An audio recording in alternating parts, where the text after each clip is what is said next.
Hi, everybody. I'm Nancy O'Dell, and we are bringing you the ET interview. It's a terribly interesting story. It's pretty epic. It is. It's an epic story, especially this depiction of it for the last 7 days of his life.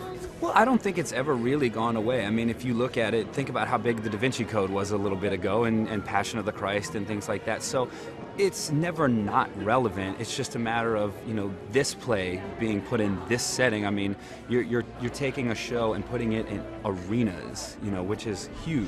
I've always felt it a bit constrained by being put in the theatre.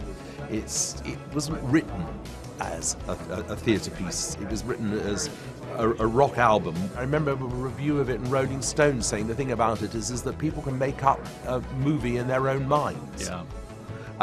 What I hope that this production of Superstar, when you see it, I mean, I said on stage that it has a very complicated, almost like a film, which is like a film script, with the cameras and the way it's mixed and operated visually. And I think you'll find it's a very exciting thing because you can both see the size of the piece, and yet you can be right up close to the performers. Well, I think, funnily enough, looking back at it, it wasn't that controversial. I mean, because America was the first country to really embrace it.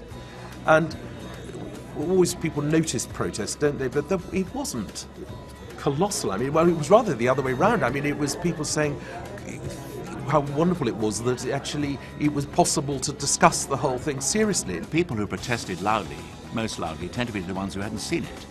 And they would turn up at theatres with banners and saying, you know, Jesus was God, which we weren't denying, and it tended to be people, I think, who were almost more shocked with the idea that rock music, with all its connotations of, you know, sex, drugs, rock and roll and all that, could dare to deal with something like the story of Jesus.